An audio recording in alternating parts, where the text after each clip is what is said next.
happening now.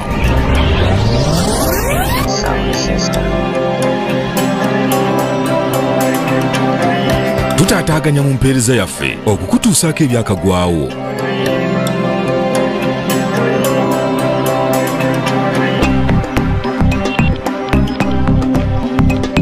Happening now.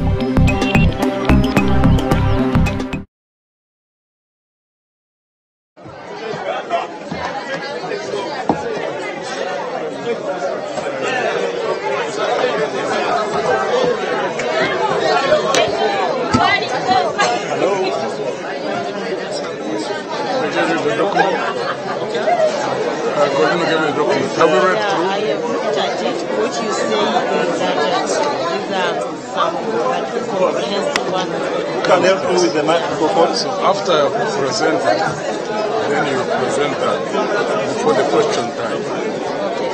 Hello.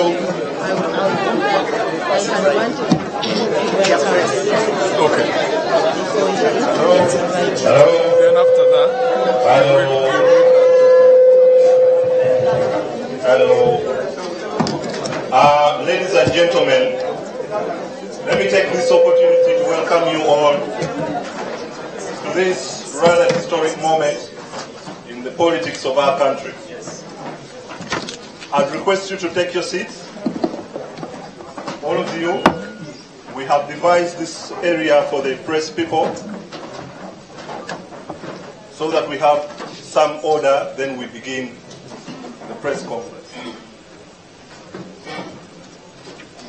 Ladies and gentlemen, again, let me take this opportunity to welcome you all to this historic moment in the politics of our country. I'd like to recognize the presence of all of you in your different capacities. I'll take the opportunity to recognize the members of parliament that are here with us today from their different sheds. I'd like to recognize the presence of civil society. I'd like to recognize church leaders here and all of you who are here in your different capacities. Today we just have one function here, which is a press briefing from General Mugisha Muntu Gregory. And we shall not take a lot of time. Allow me to start this function with a prayer by Madame Eunice Okulo. Madame Eunice.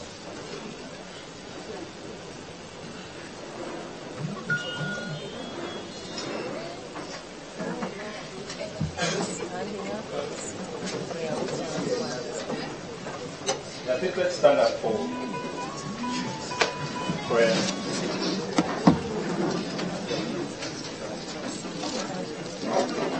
Amen. Let us pray. Eternal God, we come before you this morning in the name of Jesus Christ our Lord. We want to thank you for this is yet another historical day in the nation of Uganda. For this new formation, we invite you, the Almighty God, into this formation in the name of Jesus. Lord, we ask that you will move with us. Lord our God, we ask you, create room for us, create space for us in the political arena of Uganda. Enlarge our territory. Lord our God, we are praying for uncommon favor upon our leadership, upon General Mugisha Muntu, upon all the members. Lord our God, we pray that calamity, disaster will not be our portion in the name of Jesus. This new formation will grow, will move with ease in the name of Jesus Christ. Father, we are lifting up your name and we are saying you are our banner. We ask that you be a shield and a wall of fire around us, that wherever we go, our voices will be heard, that will make a difference in this nation. In Jesus' name we have prayed. Amen. As we remain standing, we shall have a prayer from our colleagues or brothers in the Muslim faith, from Zaina.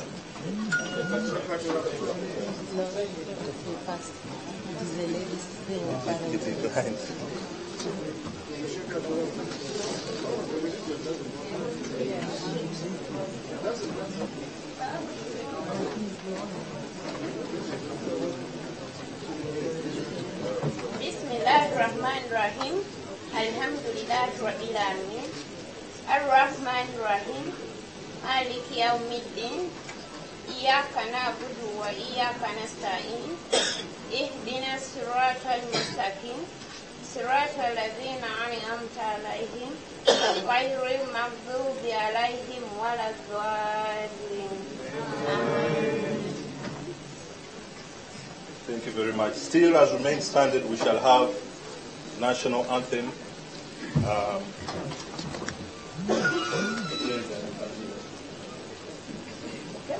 us stand on attention. For Uganda may go down, we lay our future in thy hands. United, free for liberty, together we'll always stand.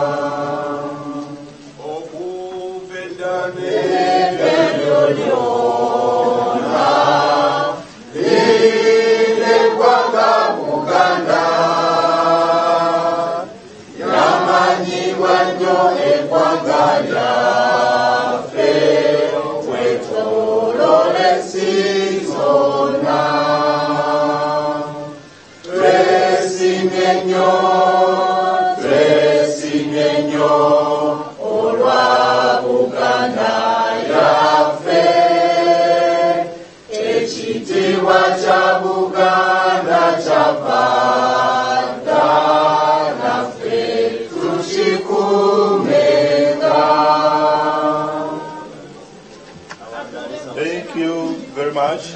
We may all take our seats.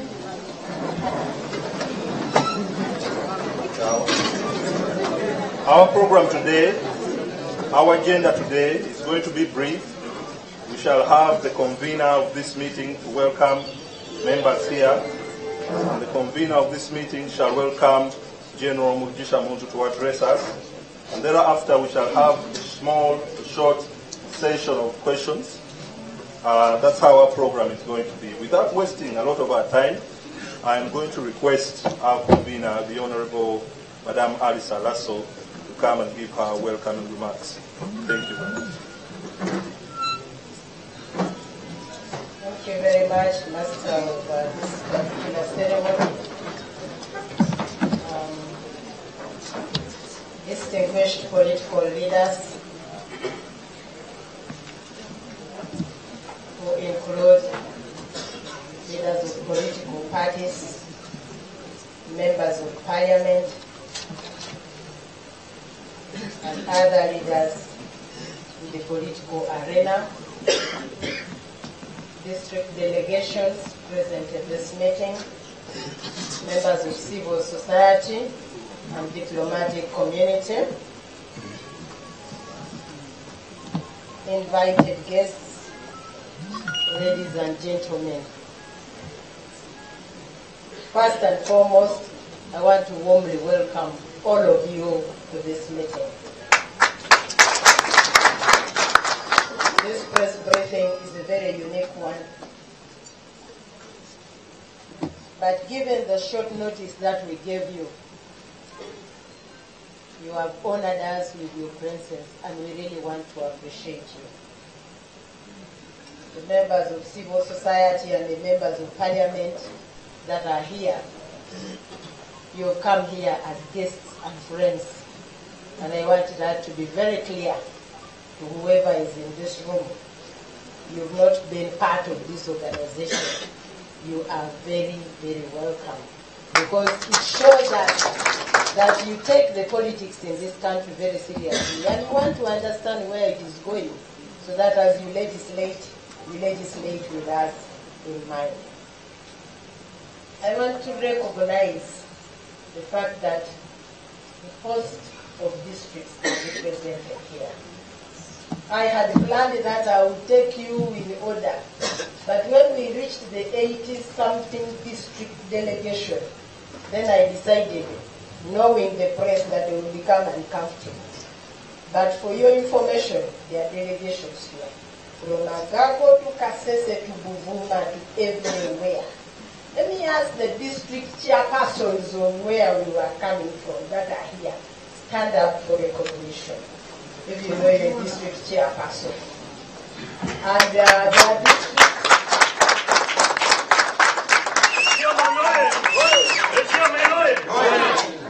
Listen.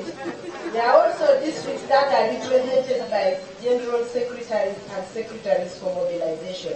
As long as you head a district delegation and you've been a committee member, please stand up and recognize your presence.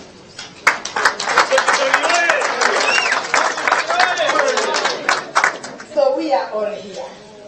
I also want to recognize the presence in this press conference tonight of people who used to be, until the other day, members of the National Executive Committee.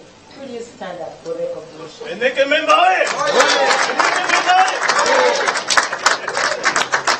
Please sit. And the Youth League. Let me see the Youth League executive that is here. Let me see the executive of the Women League that is present in the house.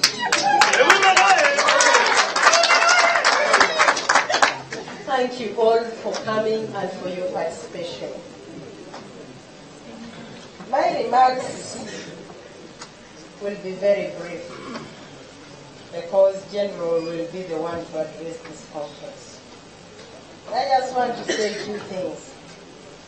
That the choice to serve in a political capacity is a tough one. It's even tougher if you're making that decision to serve in an opposition political party. Because you sacrifice opportunity and you carry personal risk to you and to your family. It is that awareness that makes this gathering this morning a very conscious decision on our part. So we gather knowing that we have made a very tough choice. And it is a choice that we are determined to pursue. But once you make that choice, you also want to be sure that you are part of a great club. Those of you who love football. You want to be part of a great club so that you play good football and that the club values you. That is the decision we have made here. Today I had a morning reflection. I'm one of those who read my Bible. I reflected on the book of Genesis, chapter 13, verses 6 onwards. The Holy Book tells me one day there was strife between the shepherds of Father Abraham and the shepherds of his cousin Lot. And Abraham is one man we all admire, the father of faith.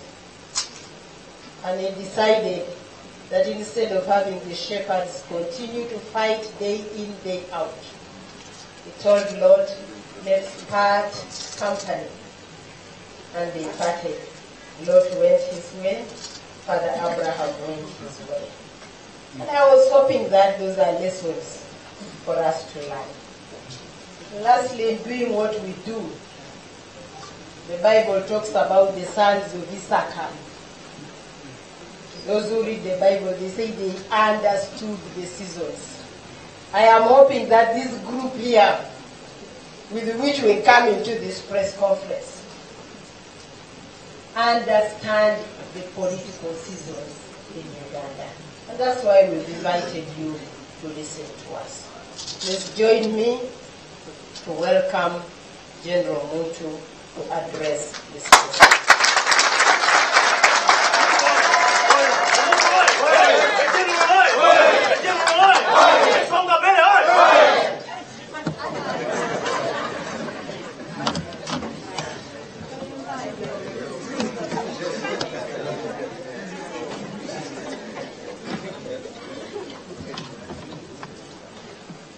fellow Ugandans, ladies and gentlemen, let me first thank you, Honorable Ali Salaso,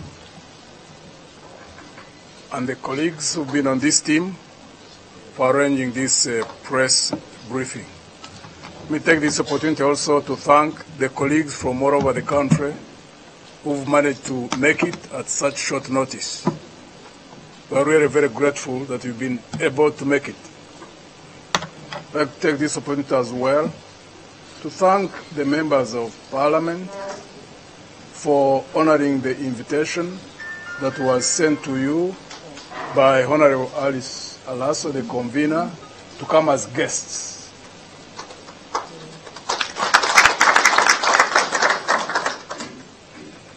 And to thank the press for covering this event. 2 days ago, a number of FDC members and I announced our decision to leave the party. This decision was reached after an extensive consultation process that saw us interact with citizens from across all sub-regions of the country. While the reasons for our departure have been covered extensively by the media yesterday, allow me to restate them in brief today. First, our consultations revealed that the party was severely divided between those who felt that the strategy should be defiance only and those who thought it was best to concentrate on party structural development as a way to enable both consequential civil disobedience and our capacity to compete favorably in elections at all levels. We feel that the only practical way to resolve this tension is for those whose view was voted for by the majority of the party delegates to be allowed the space to carry out their agenda unimpeded. This necessarily means that those of us that are not comfortable with this agenda are faced with two options. We can either keep within the party and shut up about our alternative strategies, or leave the party and work with them from the outside to achieve common objectives using different strategies. Some people have suggested that there is a third option of staying in the party and pushing our agenda from the inside. I cannot be part of such underhand methods. As someone who lived through that kind of internal friction firsthand during my 5-year tenure as president, I can authoritatively say it is of no use to anyone. It neither advances the party nor benefits any of the warring groups.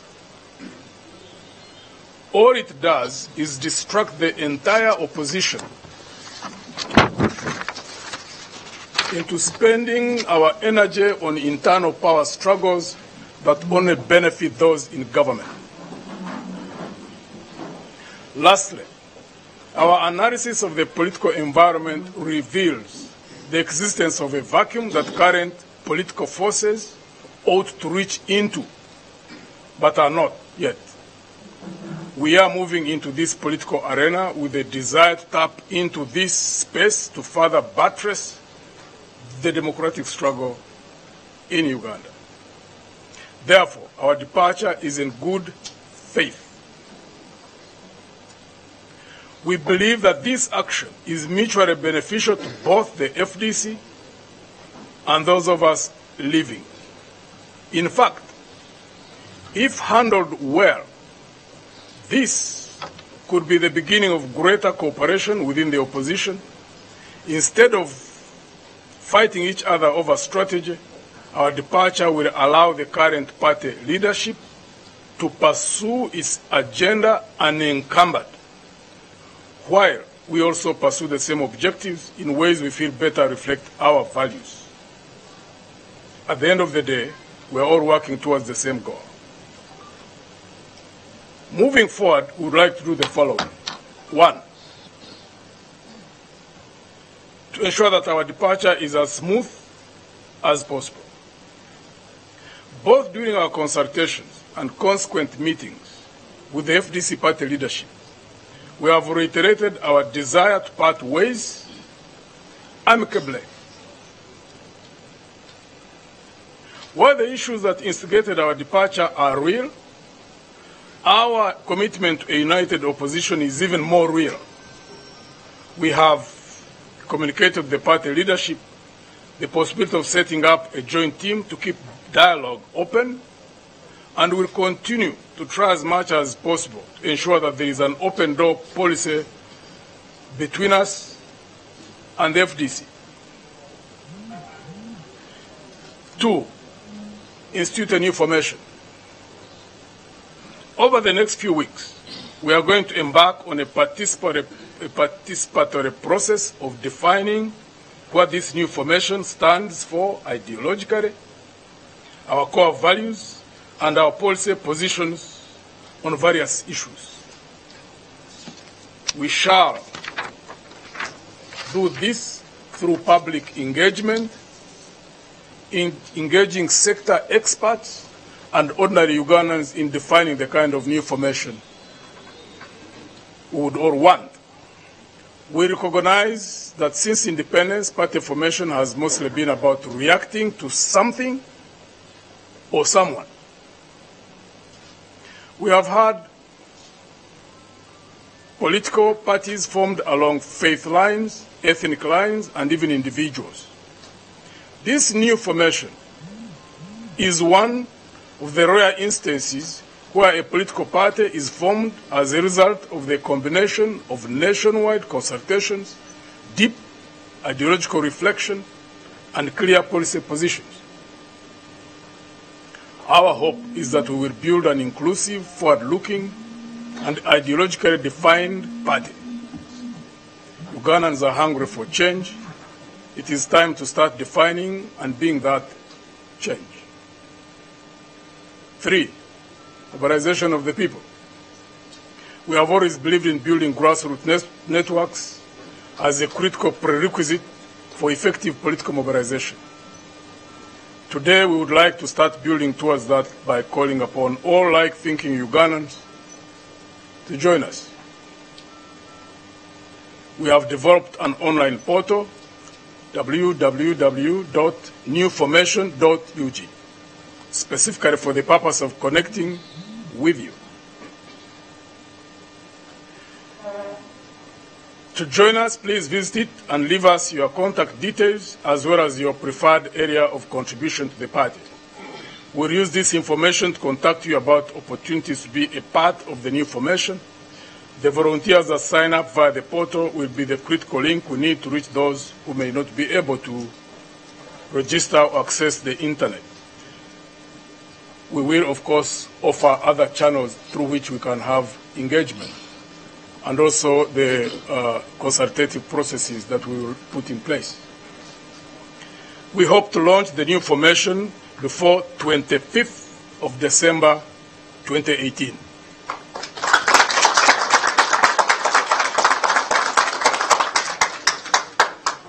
At this point, it is important to be clear about our vision for the future.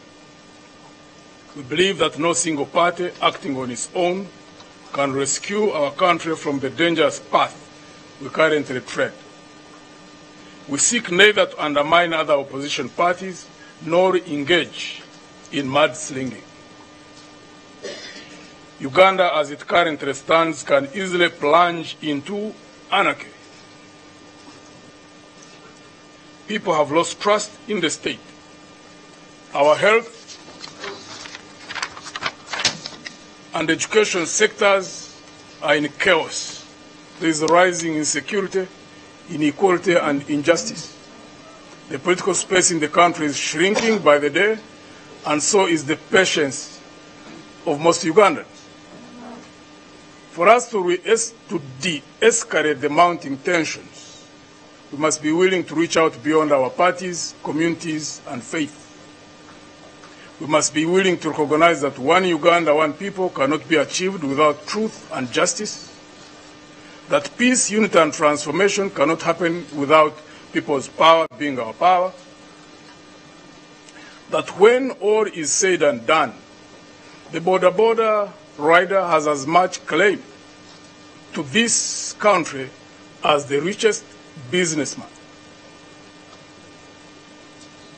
Those born in our ghettos are as much our children as those born in our most expensive suburbs. We all need to work for a country in which when our soldiers fight, they fight for us all, not a chosen few. When our police keep law and order, they should do so as passionately for the opposition as they do for those in power. We must recognize that for each of us, the black, yellow, and red stripes of our national flag represent a place we call home. We are brothers and sisters, friends, not enemies. Our new formation may use strategies that are different from other parties, but our goal will be the same: a Uganda that works for us all. In this regard, I wish to highlight our commitment to cooperation with democracy-seeking forces as a bedrock of our new formation. God bless you, and God bless our blessed nation. Mungu awabariki.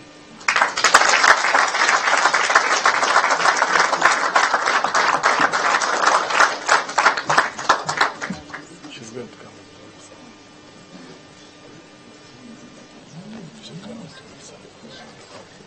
Thank you very much, General Muntu, for that brief press conference. We shall be going to a time for questions, but before that, I request the convener, Honorable Alaso, to highlight on a few issues. Thank you very much. Thank you very much. What I have to do is to highlight just a little of our value system. As we get out from now, what do we believe in for the new formation? This document is available, it will be circulated. So let me just emphasize a few points. That we believe in democracy and good governance. And we believe that every Ugandan has an equal and legitimate voice. And that those who lead the country must derive the authority from the people through regular, free, and fair elections. We also believe that those who get elected by the majority are obliged to ensure that rights, freedoms, liberties of those in the minority are protected just as much as the rights of those in the majority. The other core value of the new formation is gender equity. We affirm that for far too long, women both in our country and globally have been treated as second-class citizens with no agency of their own. We believe that to transform Uganda, women's voices and the voices of other marginalized groups need to be heard and need to be included in the mainstream, especially people with disabilities, the elderly, and the youth and women. Justice, law, and order sector. We affirm that our country's history has been tumultuous and bloody, largely because the people have from time to time felt that they are unable to access the justice they deserve. We therefore aspire to build a country in which justice is accessible to all by means of institutionalized courts of law, well laid out and respected laws, non-partisan police, and such other organs rather than through patronage in politics. We believe in transparency, ethics, and discipline. And we believe that those elected or appointed into positions of public leadership have a duty to the people to lead in a manner that is transparent, ethical, and disciplined. We aspire for national cohesion. We believe that any political group with intentions of leading this country must recognize and be sensitive to our fractured history. As a nation, there is need for national unity, and cognizant of this, our new formation will aim at tapping into our cultural diversity and shared ambitions to define, develop, and celebrate the sense of national cohesion. We will be developing these policy positions and values further in a more participatory manner, and we hope that over time this document will be enhanced. We hope that this gives you the direction of what we in the new commission believe in. Thank you. Thank you very much, Honorable Alaso. Right now we are going to the session of questions. We shall only have 10 questions, and we shall have them in two sets. So we shall have the first 5 questions, then General Muntu will be able to respond to those. Then we shall have the last 5 questions. You'll tell us your name and where your media house, and then you ask the question. Let's try to be brief and fast.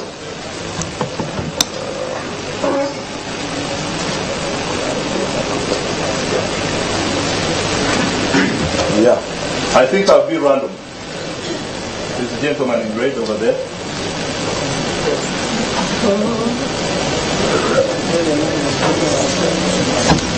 Thank you very much. My name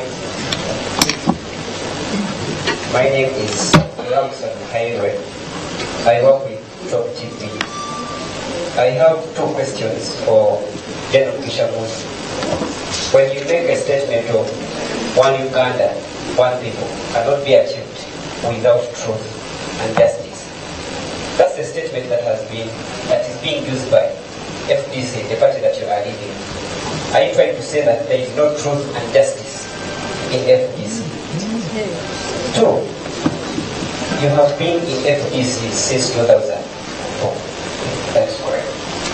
What has been the problem? What have you found as the problem in FDC?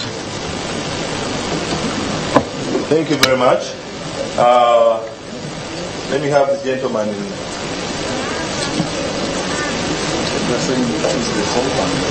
Thanks.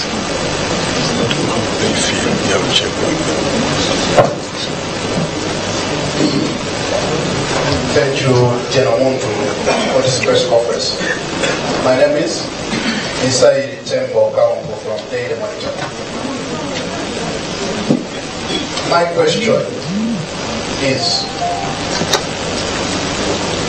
you have, since the announcement of your departure on Tuesday, being described as a person who is arrogant and hungry for power, and what you only wish is to become a president.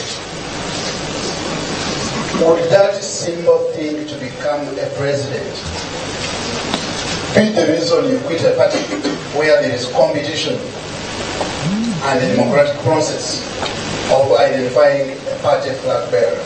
Do you think the space had been closed for you to get that chance of appearing on a ballot box or on a ballot paper if you were in FDC?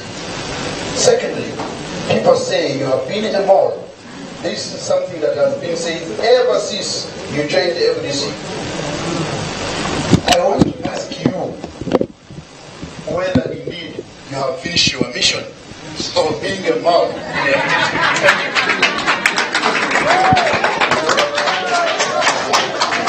Thank you very much.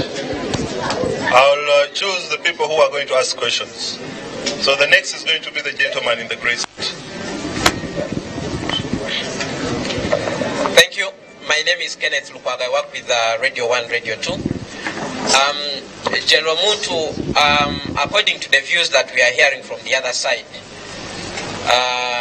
your announcement to leave the party came as a shock, because you had told them that there will be an elaborate process, including your report being discussed by the NEC and then a decision taken on whether you could harmonize or not. So everybody from the other side in the FDC is shocked that you made an announcement before that elaborate process you had talked about had actually been carried out. And people want to know, why did you rush the decision? Then, secondly, you talk about working with other friendly forces. The current wave that we have in the country, and I'm glad your statement also talked about the political climate that we have now, is of Honorable Chagulanyi, Bobi Wine.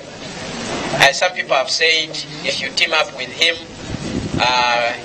you are likely to perform better as a team. Other people have said you are going to fail him. So can you confirm to the country whether you are actually reaching out to Honorable Chagulanyi to see if you can work with the People Power group to be able to achieve the change that you are looking for? Thank you very much.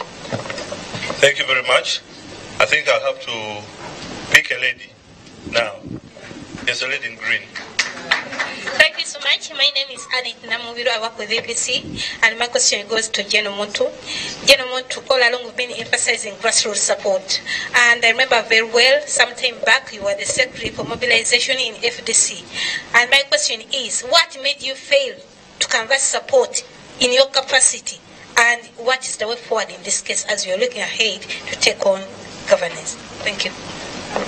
Thank you. We shall have the last person for this session. I wish I had another lady, but there is a gentleman in blue here. Thank you. Thank you very much, Mugisha Muntu. My name is Nicholas Mwesigwa. I run an online website called Trumpet News. I have a couple of questions, but I will actually ask two.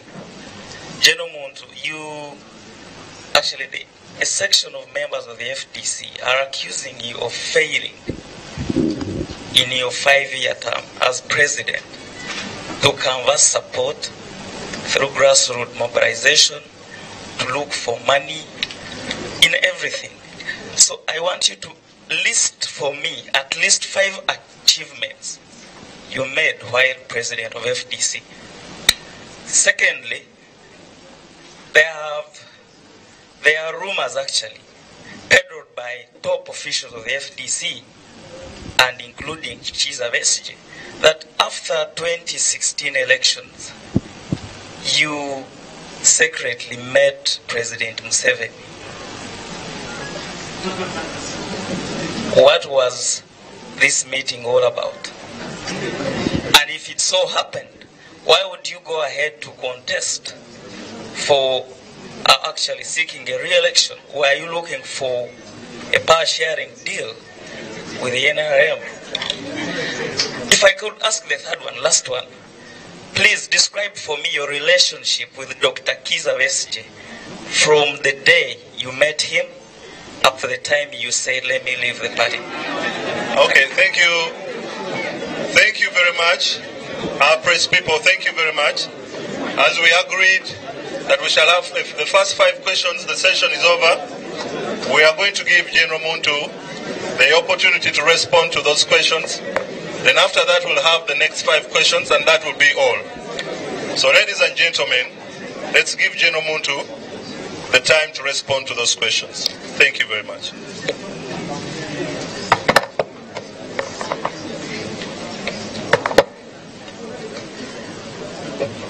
The first question was from Wahere, Top TV. We are going to pass this document to you. When you read the document, possibly you'll understand it well.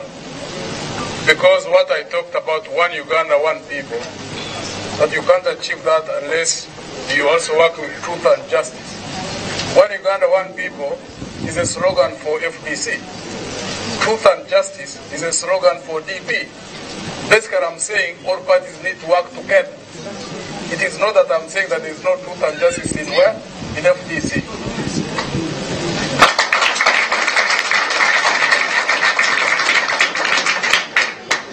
Maybe let me read it because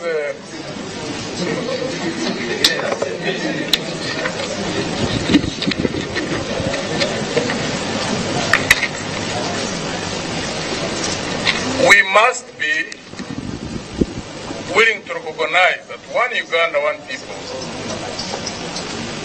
No, let me start from the earlier sentence. For us to de-escalate the mounting tension, we must be willing to reach out beyond our parties, communities, and faith. We must be willing to recognize that one Uganda, one people cannot be achieved without truth and justice. One Uganda, one people is FDC slogan, truth and justice DP slogan. So basically we are saying, like DP, FDC need to work together. That peace, unity, and transformation cannot happen without people's power being our power. People's power being our power is a slogan of Honorable Bobi Chaguraj. So that the opposition is working together to be able to achieve what is in their slogan. So, and the other one is for UPC. We don't have a slogan yet, that's why we didn't put it in.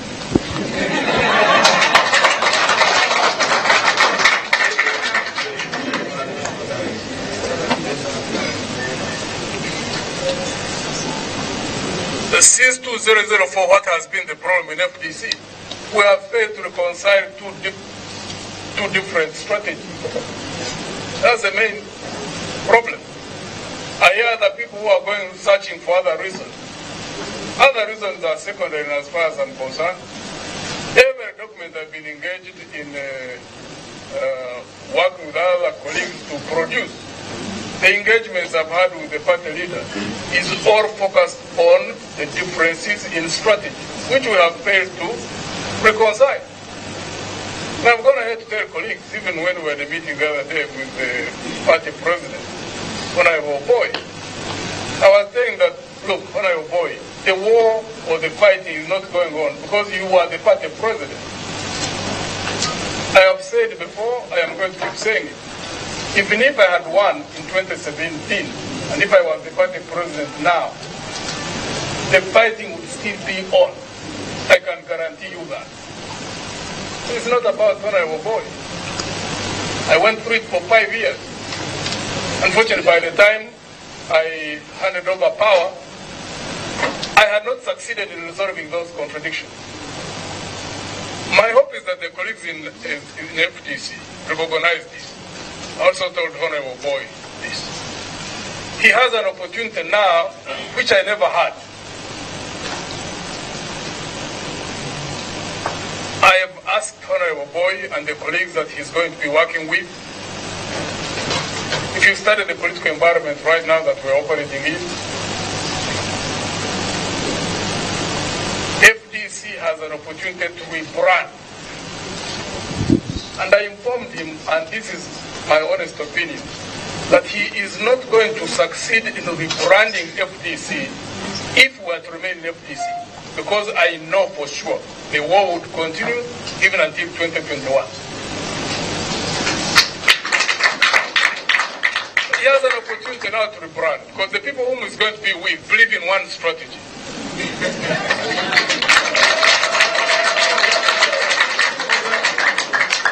And therefore I don't see how there would be any internal fight. I never got that opportunity.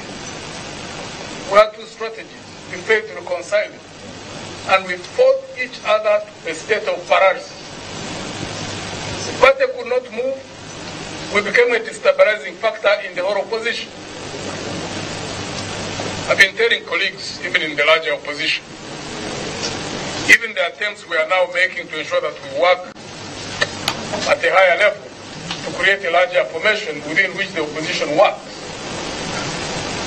I've been truthful to them. But I don't think that that larger formation would be stable unless the component parts are stable. So if we were to go into the larger formation as FDC, with us there, all fighting, our instability would be a source of instability for the whole opposition.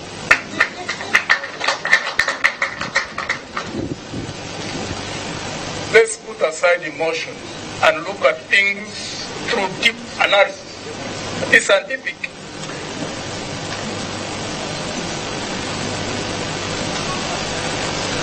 my experience tells me that FDC now has an opportunity to do everything that they want to.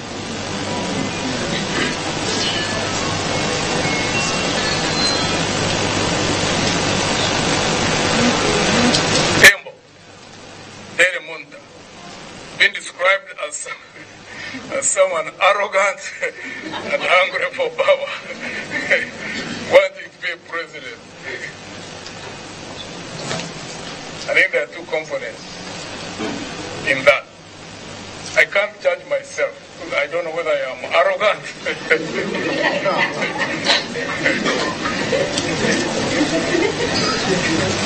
But I try as much as is humanly possible to be as humble as I can. Yeah.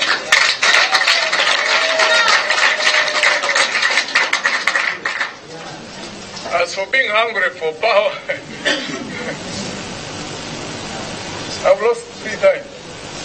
I lost in 2009, I lost Dr. Chizabes. One thing I did, disbanded the campaign team, went fully behind Dr. Chizabes. 2010, lost Dr. Chizabes. Lost Dr. Chizabes. Within 3 days, disbanded my campaign team, went fully behind Dr. Chizabes. Dr. Chizabes was lucky, because during his term, there was no instability in the party. We never fought him. 2015, I was the party leader. Dr. Chizabes had sought our permission to leave the party to go and organize for the fires, because he said the party would tie him down. We accepted. And he went out. 2015, we gladly received him back, competing for flag bearer. I lost to him. I promised in Nambole that I would swing the party fully behind him. I did that.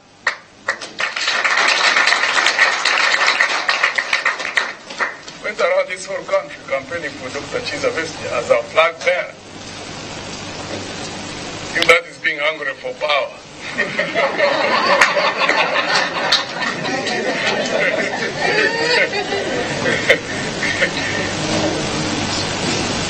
I respect Honorable Patrick Oboy as the legitimate president of FDC. I lost to him in 2017. I handed over to him 1 week after I lost. When I won in 2012, it took me 1 year and a half to meet with the person we had competed against. 1 year and a half. I handed over power 1 week, met with him 4 days after that, told him, Patrick, I don't want you to go through what I went through. We'll either work and resolve these internal contradictions. If we find that it is not possible to resolve those internal contradictions, we will part ways, give you the opportunity to drive the party in the direction which you want to drive it. This is the opportunity.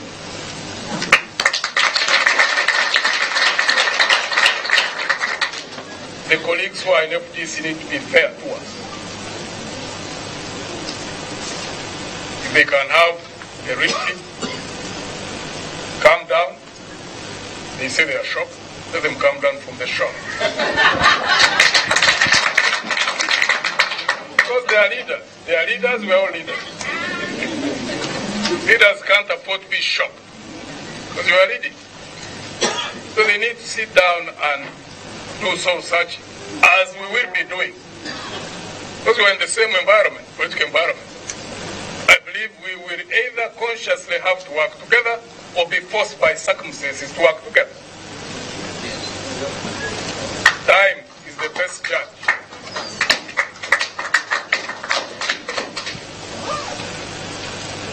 The second aspect of what it be a president, not at any cost. I've been going throughout the whole country. There is a big chunk of our colleagues who've been saying, Muntu, stay in, we're going to go on the grassroots, fight, get delegates, and we'll give you the flag. Almost 75% of the places I've gone to have told me that. for the flag.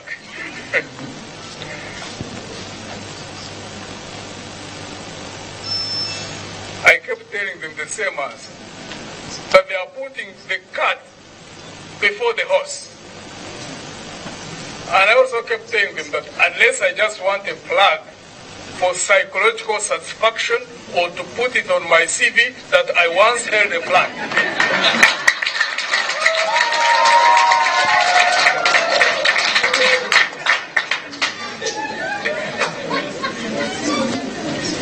Because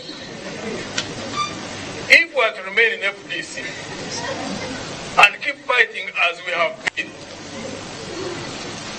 2020, if we reach 2021, Museveni is in power, and we have to compete through an electoral process. Whether it is Muntu who would hold that flag, whether it would be Patrick who would hold that flag, whether it would be Honorable Nandara Mafai, whether it would be Dr. Chiza Beschi, whoever would hold that flag, in as long as we would keep fighting between now and then, that flag would not take us anywhere.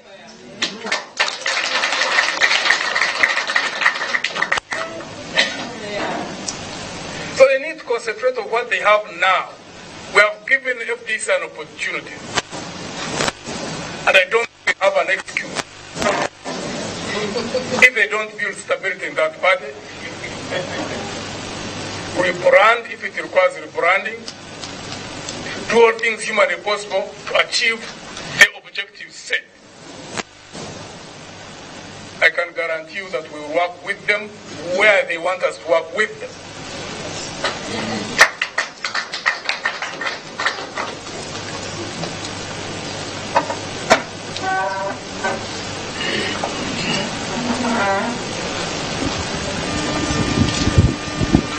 So basically what we are trying to do,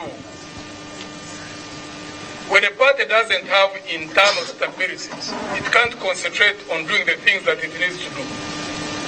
And it's the things that which a party does during the time between elections that enable it to go behind its flag bearer, because it would have built the capabilities necessary to enable the flag bearer to take power. If I was hungry for being a president, I would be blind to that. I would hang around, we fight, do all kinds of things like I know many politicians do, and wait to take that flag. It's not the flag which will take us to power. It is the organizational capabilities we put behind the flag.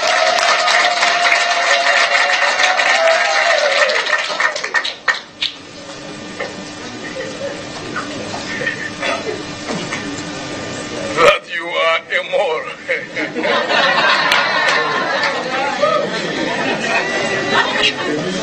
But is the mission over?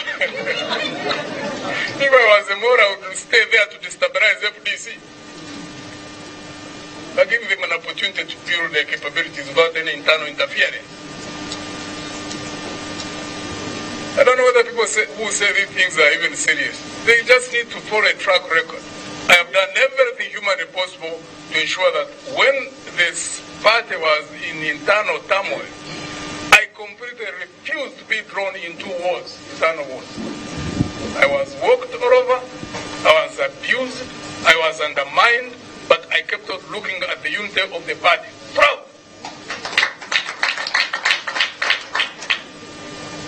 In 2015, I was a party president. In the working committee, I had reached a point where I really felt exhausted. Maybe I should respond to people who say, why therefore are you making consultations when you lost? In 2015, I was the party president of FDC. In an internal meeting, I said, guys, we have fought each other to a state of paralysis. If we can't reconcile these two strategies, let's part ways in a mature, amicable way. I was the party leader.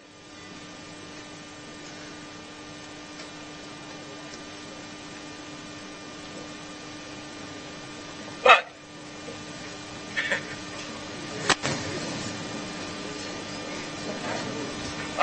let me make it public, and I know nobody can challenge that. I last met President Museveni after we held our Mbale meeting as PAFO. think that was 2004. That's the last time I met Museveni physically at Nakasero State Lodge. One-on-one. The only other time I've ever been in a place is when we've been in a group, either as Yala, or like when you are in a large meeting, maybe a wedding or some place like that.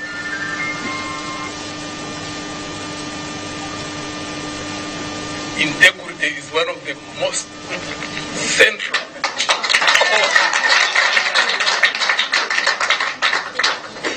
values of my existence as a human being.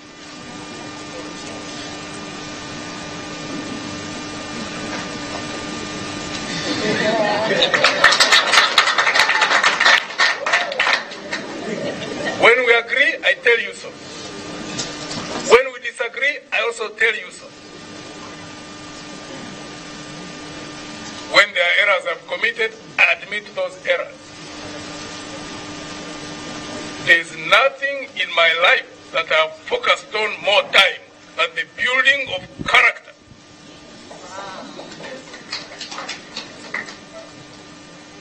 I don't care about what people say, basically, about me. Why? Time is the friend of everybody who is in this room and those who are outside. Time. Time.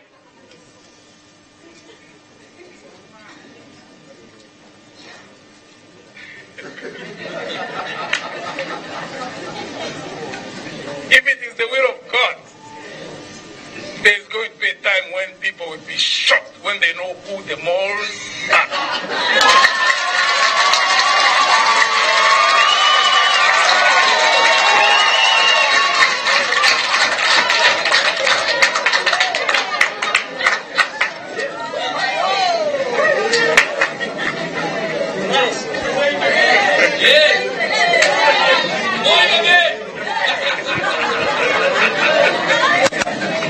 Have you finished your mission?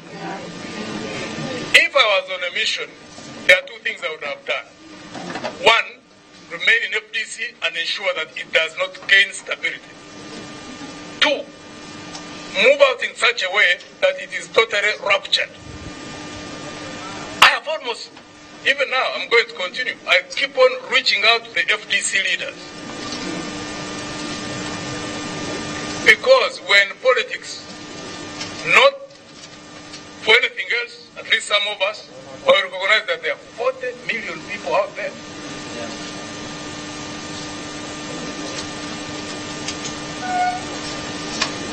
We could have formed a party in 2017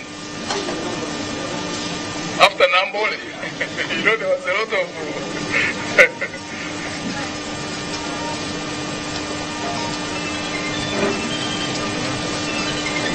It is possible to manage even this separation. I bump into many people who say it is not possible. It is incumbent upon us, those of us who have left, those who have remained in, to ensure that we work together. Time is going to prove who are willing, who walk the talk, and who are unwilling. Time is going to show that. Why would I be going through all that if I was an agent? Doing everything humanly possible that we maintain relationships. There's no time I've ever campaigned within FDC when I was not called a Moor. Ever.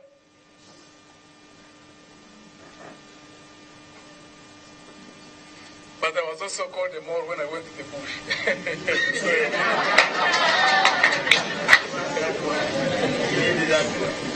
I keep telling people, when I went to the bush, I was put under surveillance.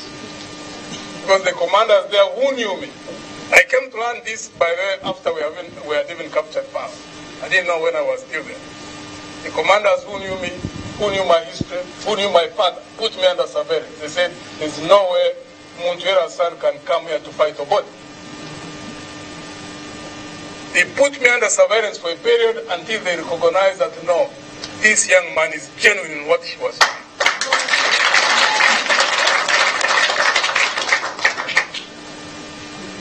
do things differently. Maybe that's why people misunderstand us. Maybe we do things which people don't expect.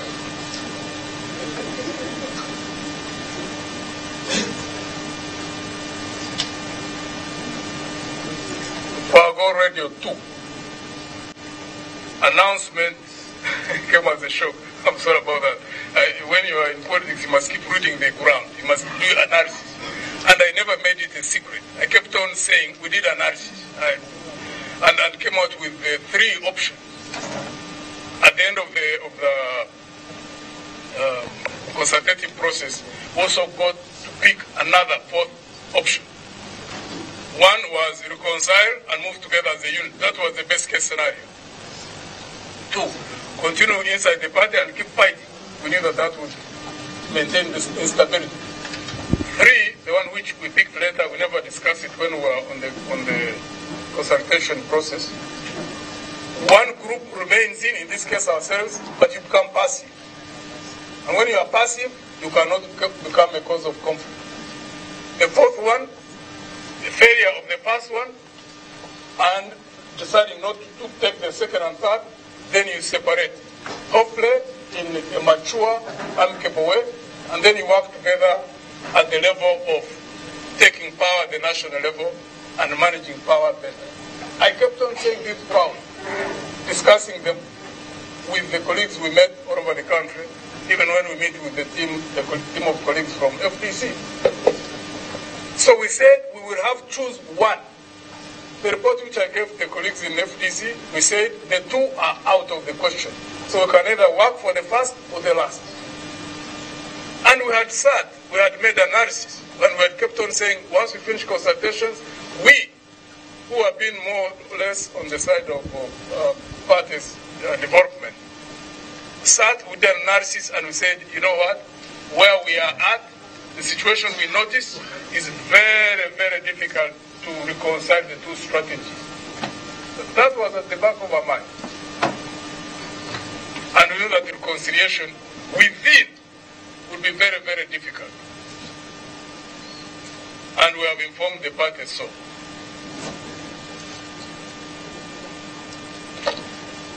So there should have been they would only have been shocked if last year is when we just moved out. But that would also have caused a rupture. We didn't want to cause a rupture. We wanted the process of separation to be as smooth as possible. Because again, there are people who are saying, why should you meet? If you don't agree, why should you meet? We said, even if we were to separate, civility demands that we make an engagement and try the best we can to put in place mechanisms for post-separation management. I've been giving examples, people who tell me that. They say, look guys, if you are 2 people and you are co-sharing in a house, you are paying rent together, you've been in that house for 14 years, how on earth would your other colleague think if they came back from work, if you have whatever form of misunderstanding, and they come and they find you have gotten all your properties, you have left? What form of civility would that be? Wait for the person telling me, where we have reached, I need to go and get separate space. So they are aware, and then you move. That's how some of us operate.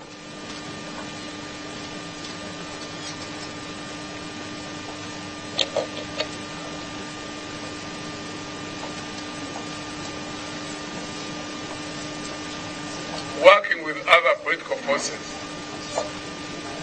Yeah, incidentally, we are searching for each other. We're in touch with the Honorable Bobi Wine. We're in touch with Honorable Mao. We're in touch with Honorable Basariwa. I know that Honorable Bobi Wine and Honorable Basariwa are also in touch with each other. I know that Honorable Mao and Honorable Basariwa and Honorable Bobi Wine are also in touch with each other. And I know that Honorable Mao is in touch with FDC. So all of us are in touch with each other. And we recognize the demand out there that the opposition should work together.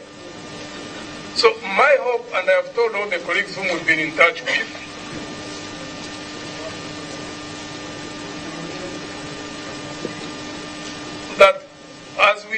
ourselves into a new formation. We are willing and ready when any of the other colleagues convenes a meeting, once they invite us, we will be there. Even if it is FDC which convenes a meeting of all opposition parties, we will be there. It's not about that.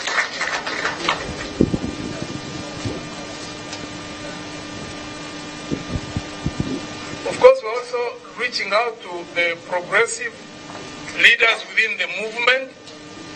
For us, we recognize that as another area where we must keep linking with those who want change within the movement. And I believe all the other colleagues in the opposition are also doing the same thing. We've got a situation where we are heading, the situation is going to be quite slippery. Who knows? However, we need to reach out to each other so we can form a strong, credible alternative as the opposition. That's where we are at now.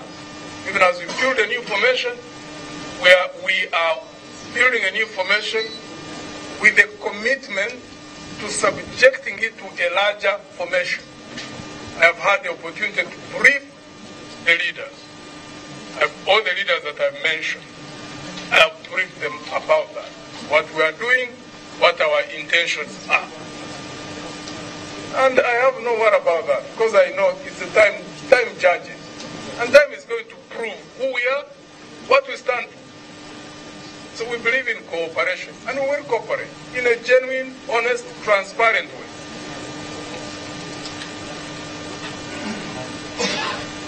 Let time judge all of us, as individuals, as well as formations.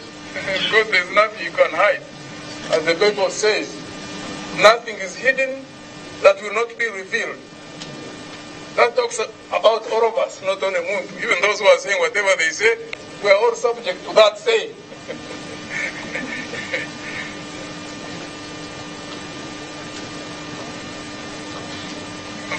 that I'm going to fail. That I'm going to fail Honorable Bobi Wine. Honorable Bobi Wine is an intelligent person. He's working with quite a number of intelligent professionals. They have the capability to judge whom they are dealing with. If I do things that cause discomfort to them or anybody, it is the action that they will see. Then everybody who finds that we are doing things which cause discomfort to them, they don't have to deal with us at all. You know?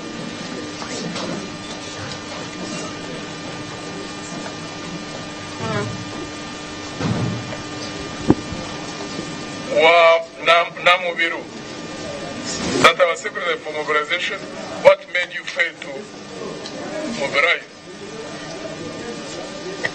We mobilized to the extent that was possible within the resources we had. Mobilization is about resources. So you can only mobilize within the limitation of the resources that you have. When I was the Secretary for Mobilization, when I became the party president, we could not fully mobilize because of the internal conflicts. That's the gift we are handing over to Patrick. He's not going to have his hands tied. So the colleagues who are in FDC, to whom we were impediments, they now have no impediment. Honestly. So they should concentrate on mobilization. And don't spend a lot of time on seeing what other people are doing. Nicholas Mweswa.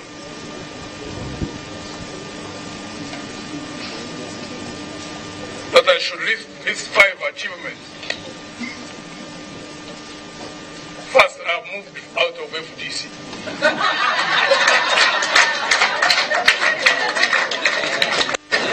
No, that's not an achievement. No. I'm sorry. And Mweswa, please don't misquote me. Moving out of FDC is not an achievement. No. I have moved out of FDC, so even if I didn't achieve even one single thing, they shouldn't bother about that. Anybody should not bother about that. But one thing, I don't have to go enumerating what I did, what I didn't do in FDC. because I'm not campaigning to be any leader in FDC. But let me tell you one thing, which I am hoping the FDC leaders, and I mentioned to them when we met on Tuesday, I told Honorable Patrick O'Boy that even our meeting with them, to put our report to them, was out of one, respect as colleague leaders. Two, recognizing that FDC has achieved one thing which is unique in terms of political parties in this country. That we have had several competitions in the party. 2009, 2010, 2012, 2015, and 2017. I was in all of them. All of them. I have participated fully in building internal democracy within FDC.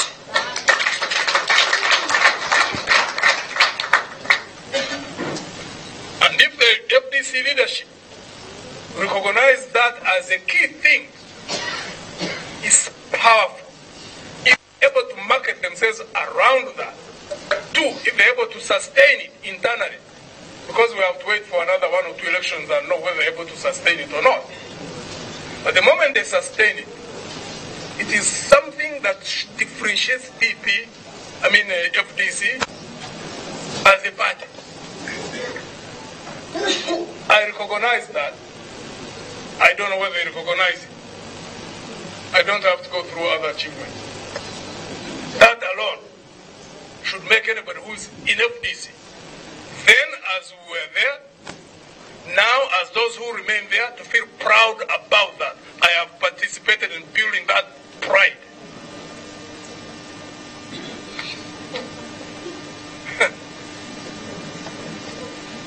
If we can't build internal democracy, how shall we establish it in the country? How? That has always been my major focus. The value system, the belief system, walk the talk.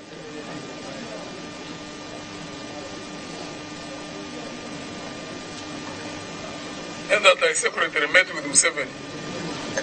I last met him, as I told you, in 2004. But the other issue I would like to ask people who keep saying that, what would I benefit from the meeting with Museveni?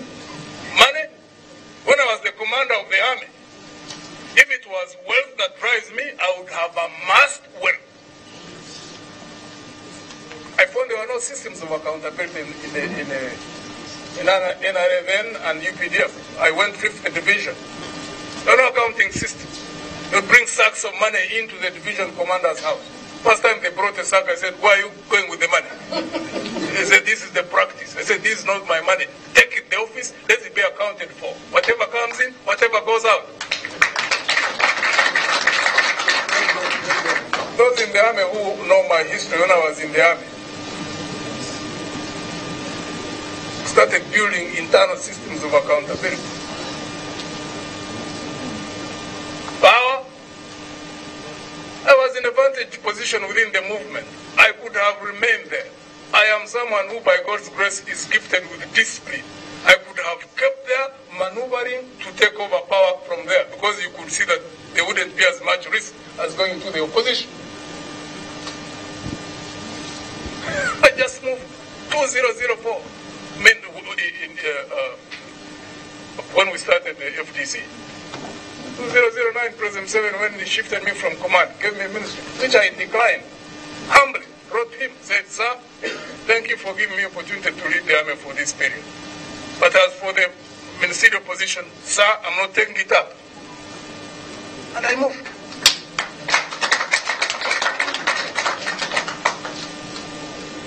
So what would I be seeking with secret meetings with General Museveni? One, I advised him in Changwanzi, 2004. I was one of the representatives of the army with General J.J. Odong. I was in uniform. And he could arrest me, he could do whatever he wanted to do. When I said, please, build a legacy, step aside, 2004, were only 5 people who came out. 2006, this confrontation between the opposition and at least those who were in the movement, which started in 2001. By 1996, I advised General Museveni, President then, in a large meeting. There were 400 leaders in Ntungam because of the confusion around politics. Told him this system is simply cracking. We are doing the very things which we were fighting against the Obote's regime. In public, I was the commander of the army, UPDF. I'm going to do that. In public. And I think one of the papers, I don't remember whether it was Vision or Monta, covered that meeting. 1996, I was in command. I knew you could dismiss me. I knew you could do whatever.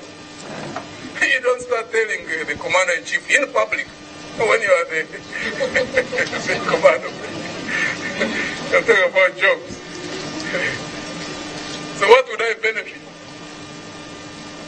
by having secret meetings to get what that I couldn't have got when I was in vantage positions to get whatever it is that people talk about? What advantage would there be? 2 or 3. Time is the one which will prove this. I don't know what I should even say that.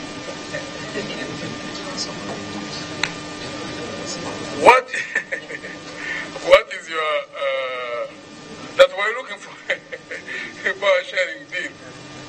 I have told colleagues, proud is not a secret, that even if FTC was to enter a power sharing deal, I will not be part of government.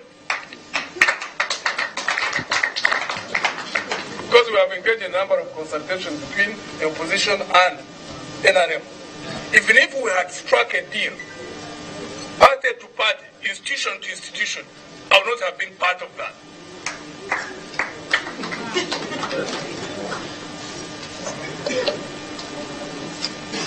What is your relationship with Dr. Chizabesdi? Dr. Chizabesdi has won elections which I have participated against him. Incidentally, there is no time I have ever competed with Dr. Chizabesdi without him being the first person to know. Every time I'm going to compete, he's the first person I tell.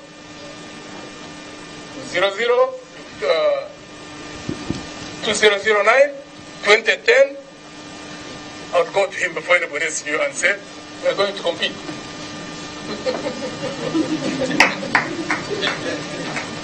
Even when he was in South Africa, I told him, when you come, we are going to compete. Because I told him, one of the biggest problems we have in this country is lack of democracy. And the only way democracy is going to be established in this country is to have one party or two which practice it internally, and when they take power, then they can establish it in the country. Because you cannot give what you don't have.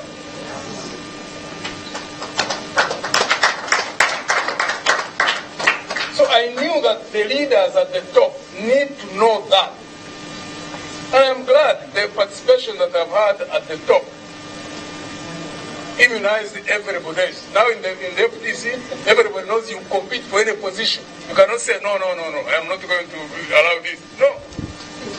Because of that, because 2006, we did it because I could notice it was 1 year.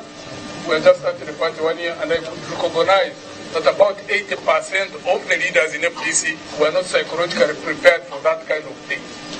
They had no clue even that it could be managed well. So I let it pass. I indicated to NEC 2 weeks before I said, this cannot be handled within the party as we are now. 2009, that's when I did it. 2010, this is what I did.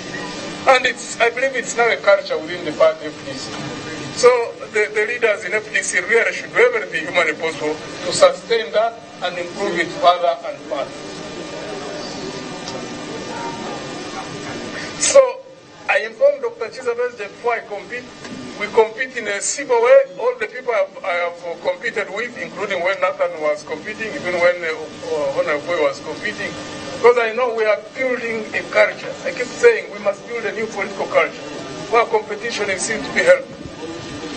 You know, so I have no problem with Dr. Chiza Besje myself. Even now that we have separated with FDC, we will meet. Because we are all actors in the same political environment. I am not, I don't mix things in my life. Compete, you don't become my enemy. I respect it. I think that was the last one. Thank you very much. Like we said before, we only have 5 questions, last questions. And we shall try to be brief. If you can ask one question, we'll be grateful. Let me start with the lady here. Thank you very much. Damari Muha is my name from KFM. And now that you have formed your new formation, Mr. Muntu, does that mean that you're coming for the presidency come 2021? And are you ready to face off with your former boss, that is President Museveni, if at all he's also coming back? And what new tactics do you have on your table to make sure that you take over power? Something that FDC had failed. And number 2, I see a number of FDC members here. I just want to know how many people have you departed with from the party. And number 3, the last one, please. I also see a number of MPs seated here. Does that mean that they also want to join you? Thank you. The last one. I see a number of MPs seated here. Does that mean that they also want to join your party? Thank you. Thank you very much. Again, let me have another lady. And those will be enough ladies. The lady in black and white, I think. Red. Good morning. My name is Agatha Atkaire. I am a freelance journalist.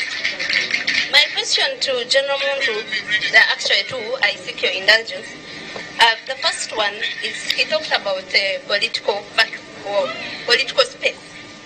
And I would like to know if he doesn't think Bobi Wine's people power has occupied that space. Yes, sorry. General Muntu talked about a political vacuum, that the research has shown that there's space that needs to be occupied.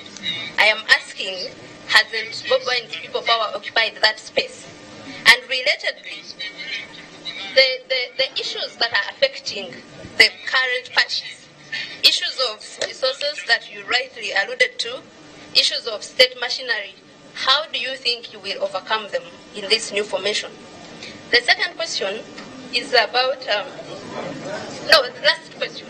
It's about, General Muntu talked about the beginning of greater cooperation within the opposition. I would like him to enlighten us on how greater cooperation comes with too many political parties, rather than when you are one and ideas are being discussed in one party.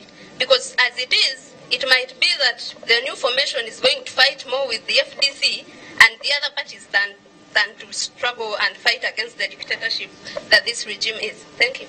Okay, thank you very much. Yes, there's a gentleman there. I think from NTV. Yes. Thank you very much. My name is Walter Mwesije from NTV. I just want to understand what will be the roadmap for the new formation.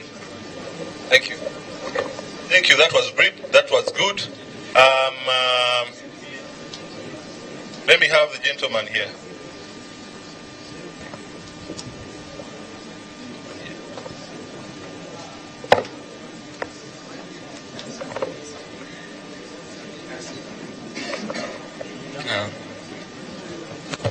Thank you very much, retired Major General Mugisha Muntu.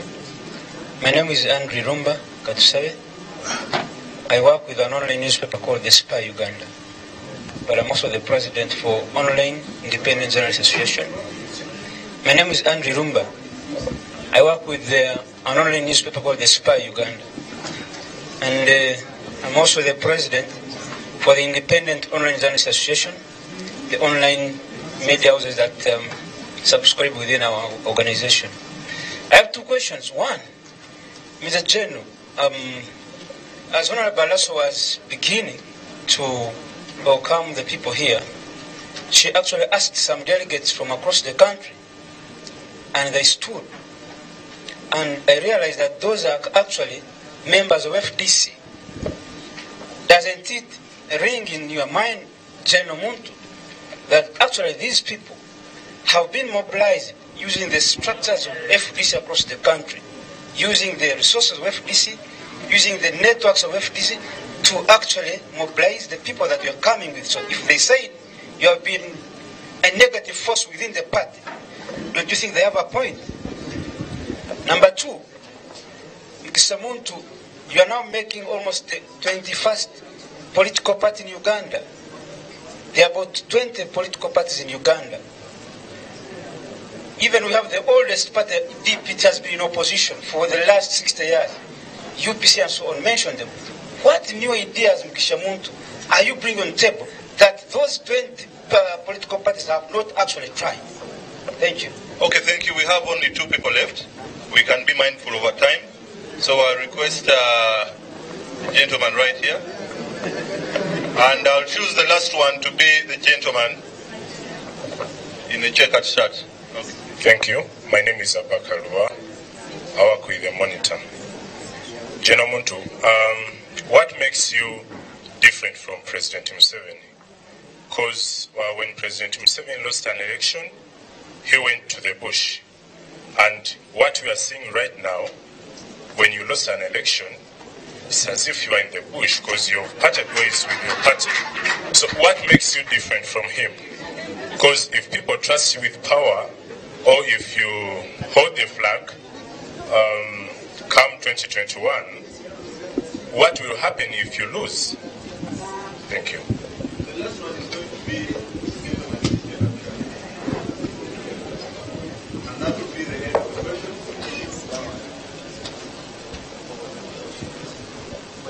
Thank you very much. My name is Nicholas Wasaja. I'm a journalist with a new vision.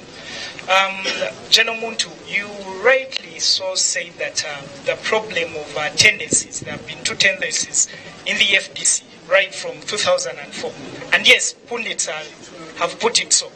At the formation of FDC, there have been these tendencies, but you haven't talked about how you're going to be able within your new formation to ensure that there aren't 2 parallel tendencies, because you've alluded to talking to being in touch with people like Bobi Wine who are actually have a similar tendency with some of the people that you've left in the FDC.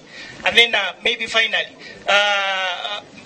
Honorable Lasso talked of members of NEC, she talked of delegates from districts. Are these people also part of the new formation, or they're just here to witness the new formation?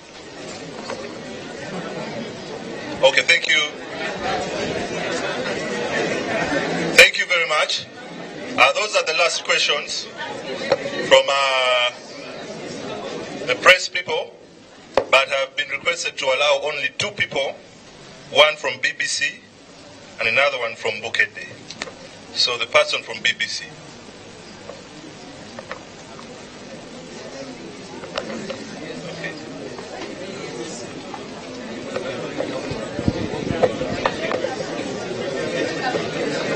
Thank you. I'm Patricia Uyela. Okay, members, let's listen to the question. You alluded earlier that you would not be part of any power sharing deal. Could you perhaps elaborate on that? Is that between if FDC and NRM are on, or would you be in a position to negotiate by yourself? Then the Bukede person. And that would be the last. Where is the Bukede person? Okay.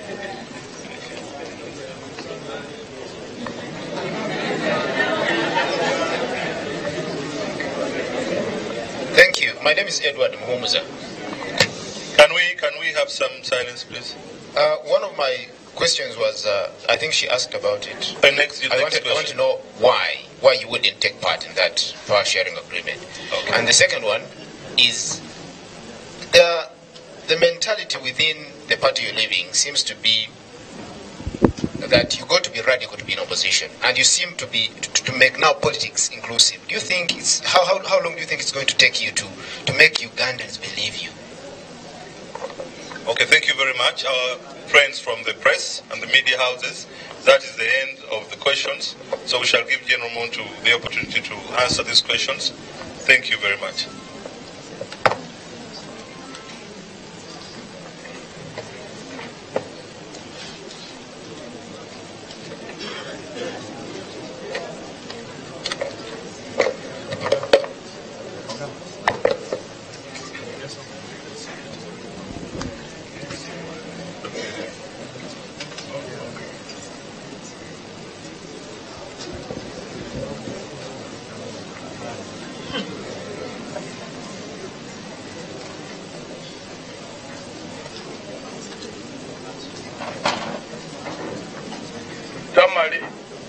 From KFM,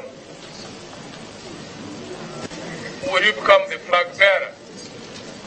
One, even as we are now, there are people who come to some of us and say, you run, even if it means you run as an independent. People say that. I give them the same answer. It is not the running that is the most important now. It's the level of organization, the infrastructure that we put together to put behind whoever runs. And I believe there are going to be processes. I don't know how they will unfold. Our concentration, at least as a new formation, because we are going to be open, take 2-3 months within which we'll be making consultations with like-minded people, and a number of processes that we put in place that will operate even within the new formation. One thing we believe in is internal democracy. So there will be open competition within the party itself. That's one. Two, we are not necessarily the one that would have to take that flag, because we may come into a larger formation and we choose to have whoever would go through that process that we put in place. So our concentration, I keep telling colleagues, is that let's build the necessary infrastructure, build the necessary capacities that we can put behind any flag bearer, whether it is Muntu or whoever else it would be, that will have the capability to put behind that flag bearer, be able to take power. This is the way I see this question. Because I also always, not only now, but even in the past, even when we were trying to build TDA, my advice has always been, please, let's not start with the leaders. Let's start with the building of the necessary capacity so we can deal with the leadership questions towards the end. But the culture of politics in our country is that when you go into individuals, it creates a lot of instability in the process. And it hinders your attention that should be put on building the capabilities that are necessary. This is my approach.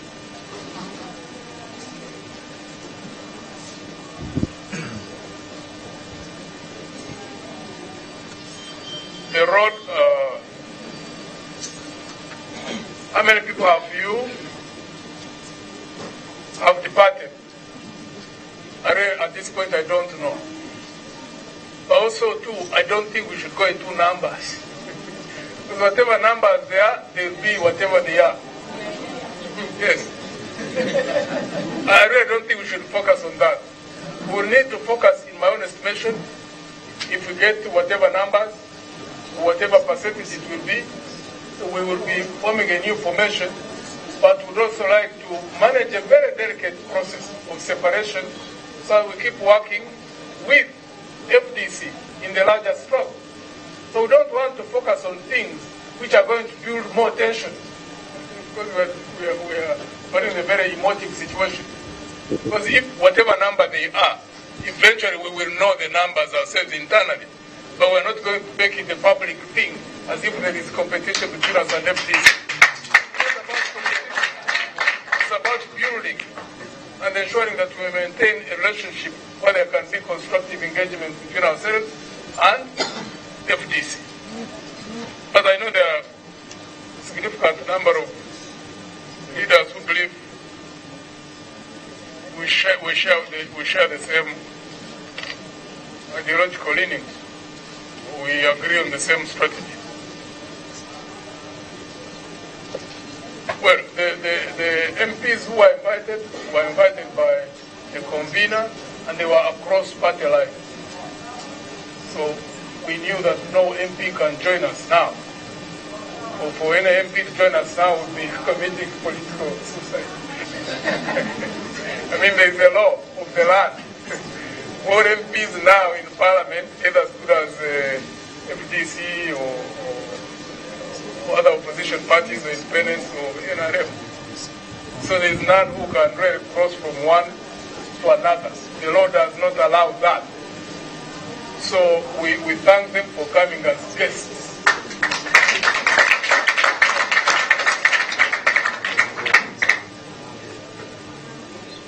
Including the RC chairperson. Thank you for coming as a guest.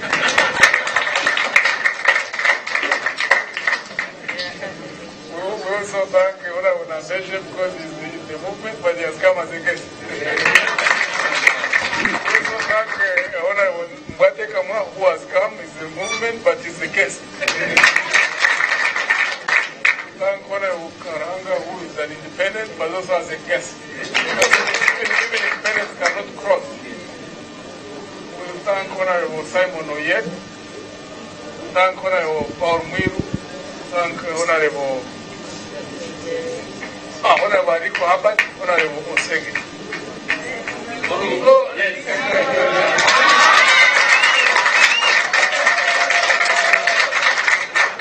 We thank Honorable Winnie Nehande Nyabahasa. She's also a guest. Honorable Yet Simon, Honorable Anne Odeke was also an independent. Even independents, but they can't cross. You cannot move from being an independent to a party. Honorable Elijah Kuma, stepped out. Also thank him. An independent can't say, I am an independent, and therefore you can join DP or UPC or FDC or movement. You can't, unless you are ready to go for a by-election, which I don't think would be tactically right for anybody to do that.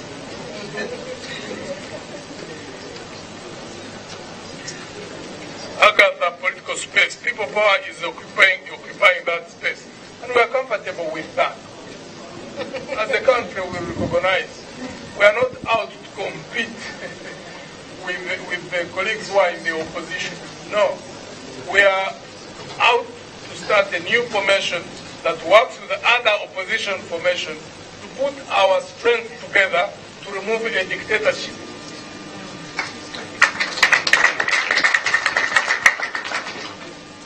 So even if one of the formations has 70%, another one has 10, another one has 5, even if we had 5, we have no problem. We would bring our 5 in a disciplined way, put it behind the effort of the other 95%, we make 100%, and we crush the dictatorship.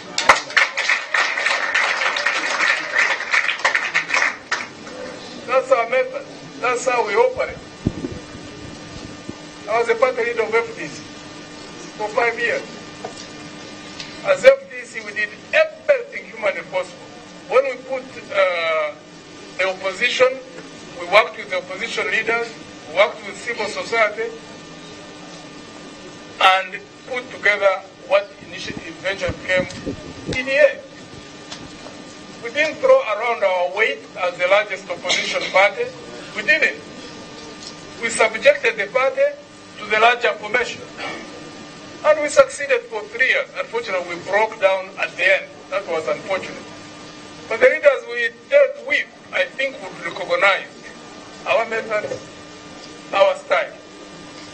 And we're not going to be fighting and causing instability. If anything, with time, I believe many will recognize that actually whatever strength we would have, that we would use it for purposes of creating stability within the opposition. We do that. We try the best we can.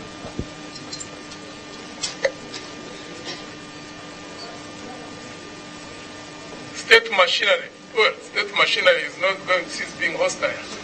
So as we operate as the opposition, we have to work together to ensure that we build the necessary capabilities to check that hostility from the regime until we overcome it together.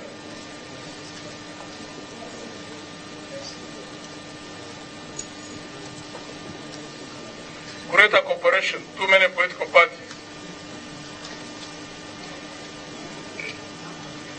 Actually, maybe I should use it to respond to, it's not 21 parties.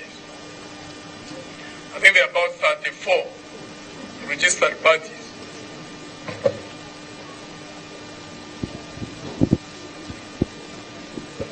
I really don't see a problem with having many parties myself, because there are two aspects to this. One, it offers choice to the population. That's what democracy is all about. The parties that attract people and people join it and they expand and they become large, perfectly fine. That would be the people's choice. The population chooses which party to join. The one that will not be joined want to grow, want to expand. So I don't see any problem in that, because you can want a party as a platform to push out your voices. You may even be a party on around an issue that is not so popular in the public yet, but you want to grow over a period of time.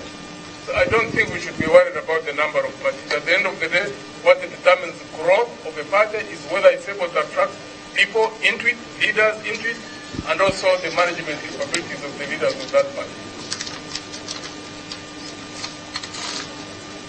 But will you not fight more with FDC? I really hope not.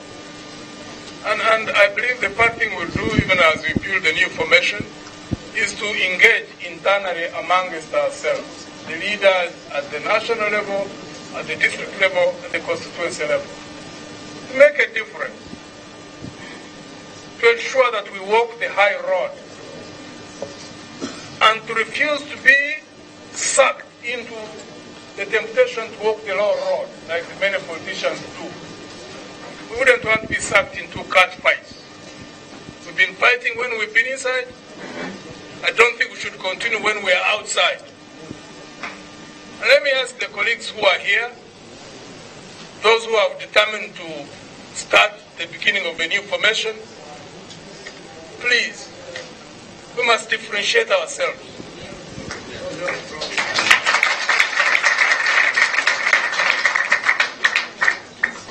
Everyone must recognize that these people are serious people, they are mature people, they know what they are doing, they don't allow themselves to be provoked into fights. So learn to control your emotions.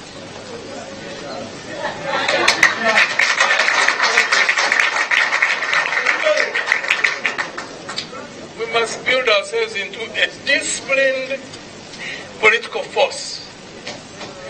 But we want to participate with other colleagues who are there in the opposition to ensure that we present a credible alternative political force. We will not build trust with the population unless they see the way we act. And even under the most intense provocation, please, don't be sucked into cat fights.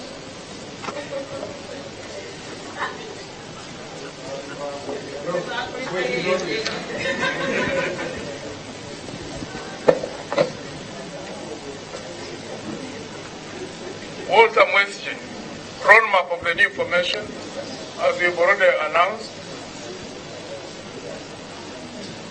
From now, we're going to reach out, start making contacts with different interest groups. We're going to find out people who believe in what we are doing. We could have come here and announced the name and announced symbols and announced slogans. We didn't think we should take that approach, because we didn't want to start something and people feel as if they are joining something already formed. We chose to take a different path, to say who we are, attract the people who think alike, and then we go into the process of formation in the next 2 or 2.5 months. So when we are launching, all of us will have launched something together. That's the path we chose. And that's why we indicated that by 25th of December, 2018, we intend to launch this new force. With this name, because the new force really is the new formation.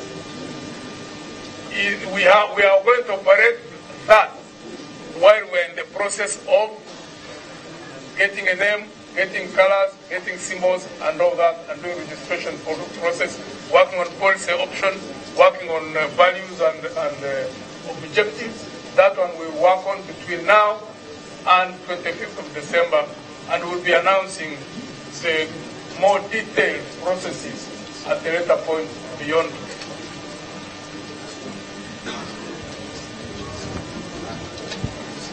I don't know whether journalists are allowed to join parties, but if you are welcome.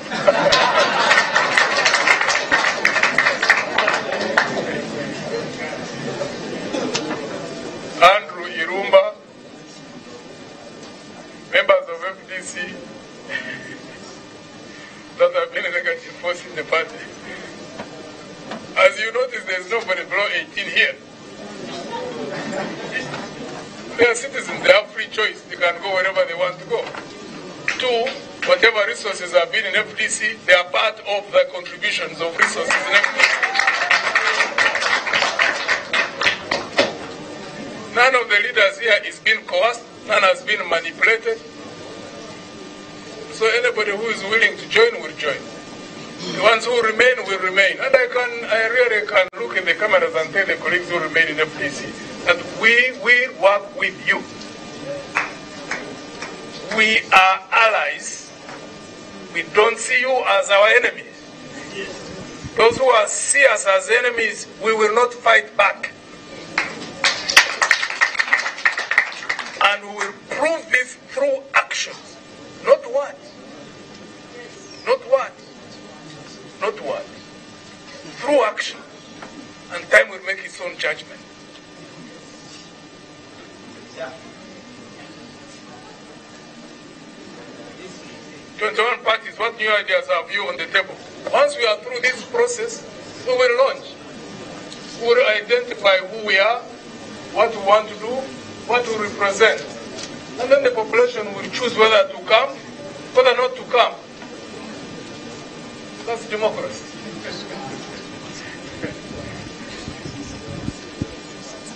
Abu Bakr, what makes you different from Museveni when you lost the election? I've told you I lost in 2009, I went behind Dr. Chizabel. I lost in 2010, I went behind Dr. Chizabel. There was no instability in the party at all.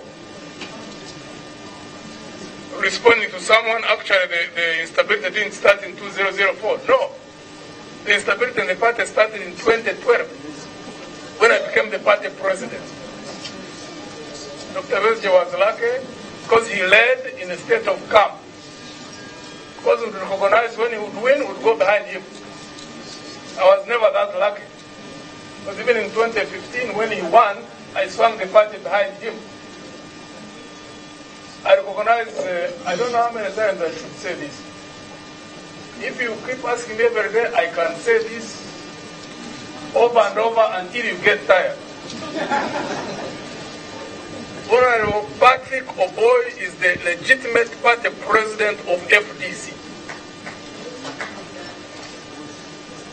I told Honorable Patrick, and I keep telling him, if there's anything he wants to get out of me in terms of advice, in terms of support, I will give it to him in an open, honest way.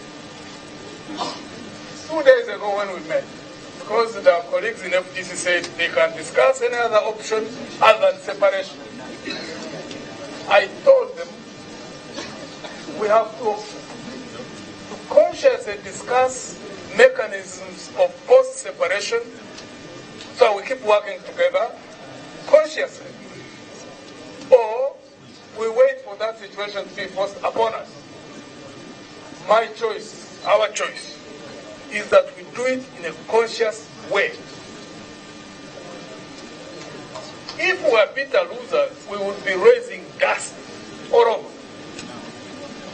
So I didn't leave FDC because I lost. I have told you, in 2015, I was the party president in working committee. When I told colleagues, I said, we have fought each other into a state of paralysis. We can't move. So we need to resolve this internal contradiction. Or if that can't happen, why don't we, in a mature way, separate? I was the party president. What do you want me to say?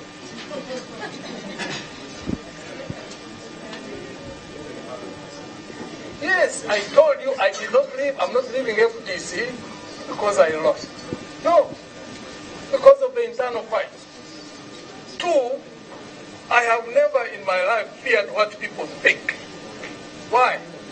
Because it's time which makes judgment. I keep telling colleagues, the cemetery is full of many unfulfilled dreams because people fear what they think about them. I don't care about what people think. If I think what I'm trying to do is right, if it is right, it will work. Come rain, come shine, it will work. If it is wrong, we will not fly. There are 30 registered parties in this country. I mean 34. Many of them are not even known. You know? So if the people there recognize us and think these are bitter losers, these are people who can be a danger to society, they are the ones who will determine that. Because eventually they are the ones who can choose to join a party or not to join it. But we cannot fear to do what we believe is right because we are going to be judged that we have left because we lost. If we feared that, the outcome of that, in my own honest opinion, we would remain in FDC fighting. That is more dangerous in as far as I'm concerned because FDC is the largest opposition party so far. And the more it is unstable, the more it is paralyzed, the more it cannot move, the more it becomes unstable, the whole opposition. That's our judgment. That's our analysis. So you also make your judgment whether what we think what we are saying is correct or not correct. But it's only time which will prove that.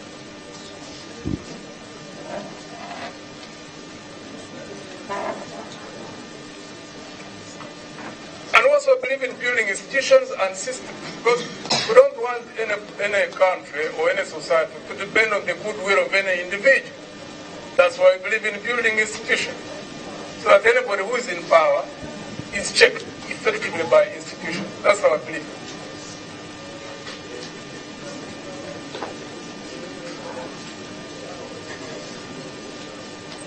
Nicholas Wasat. 210 is 2004. No. The fight started in 2012, not from 2004.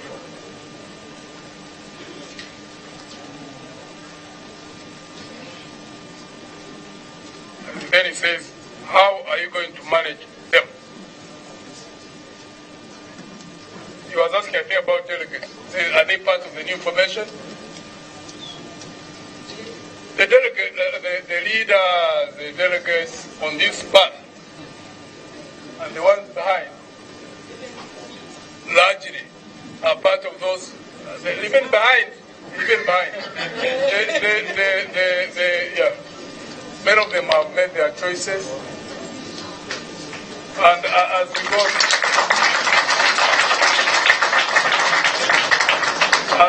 we go through this process, we'll get more and more details. That's why some of us were thinking that we need to work with the colleagues in FDC. So it's not a rupture.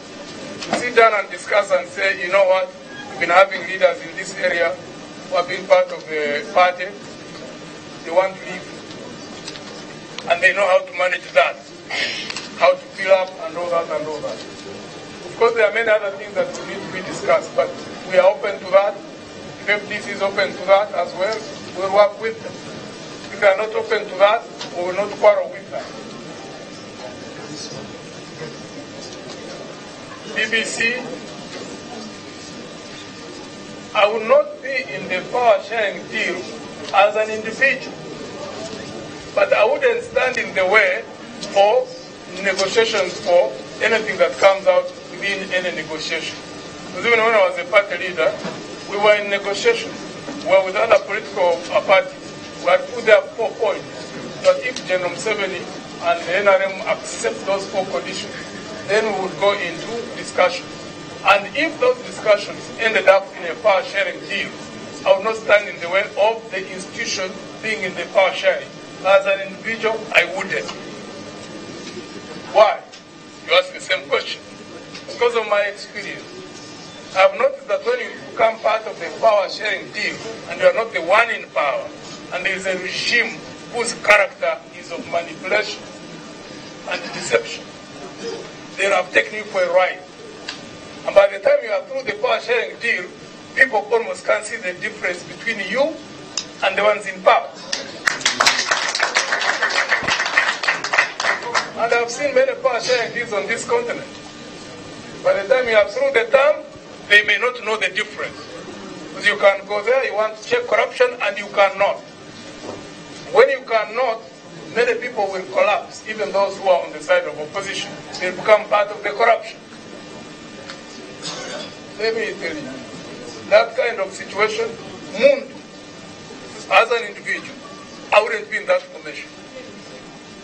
But I would remain in the institution that is there. I fight long term.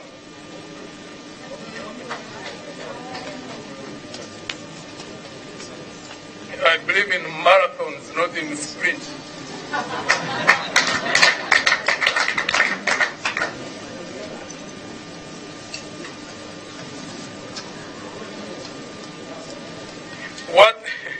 How long will it take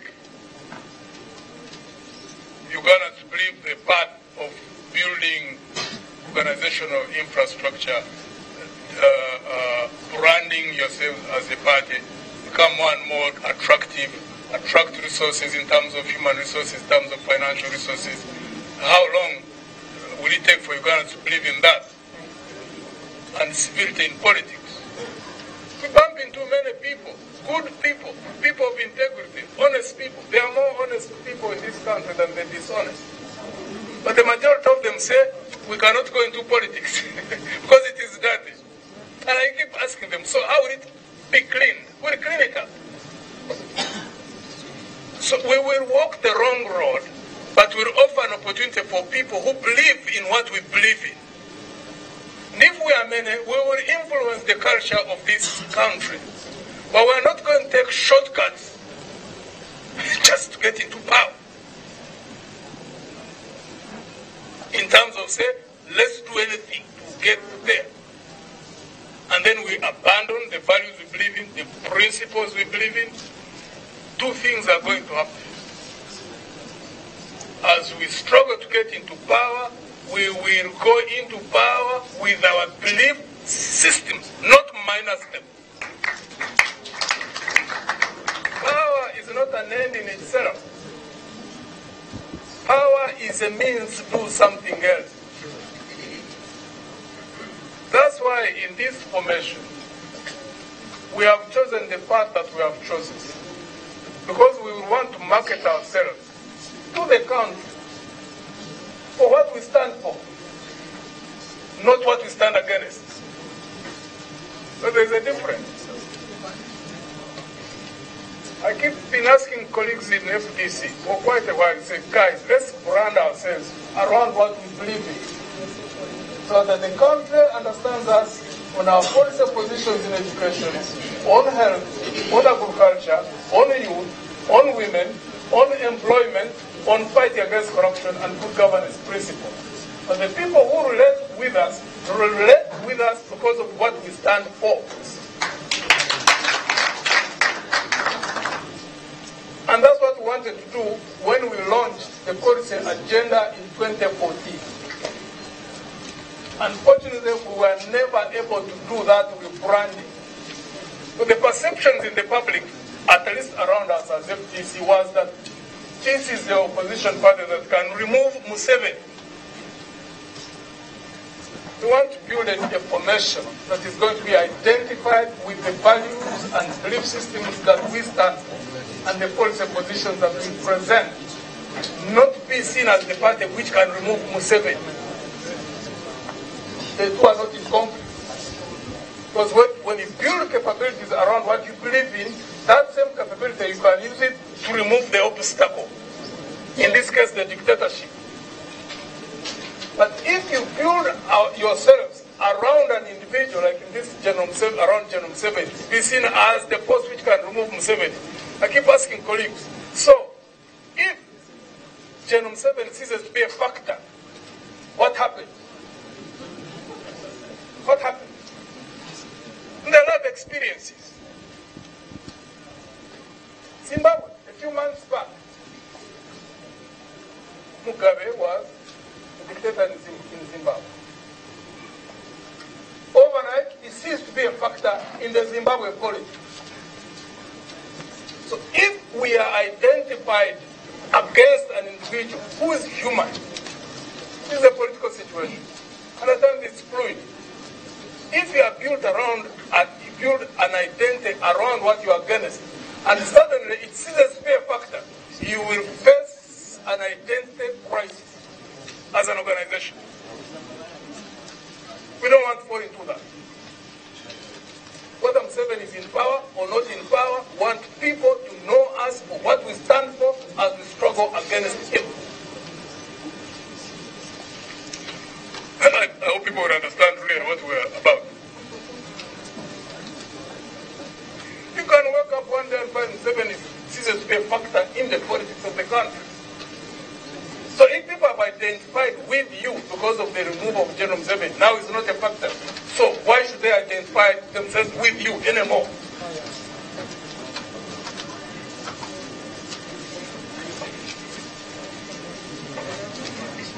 And that was the last question.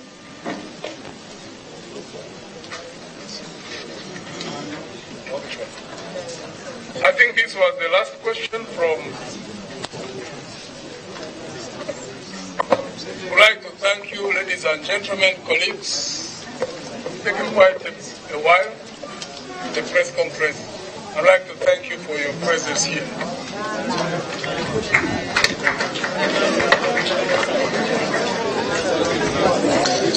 Tweyanziza nnyo tweyanzege abalabi baffe aba Salt TV bwatyo ate omukulu Mugisha Muntu bwatyo bwagenze maaso n'okulabika nti obaolyawo akataanya ku nsonga ez'enjawulo azagenda okubanga agoberera bw'anaabanga obaolyawo atandise enteekateeka eyiye nga omuntu naye nga tugenda kubanga tubaako ababaka ab'enjawulo betufuna babereko kiboogera ku nsonga eno wano wetuli essaawa zino kuggwe eyekumidde ku Salt TV. Tukyali butereevu, tukyagenda mu maaso n'okutuusaako buli kimu nga bwe kitambula wano wetuli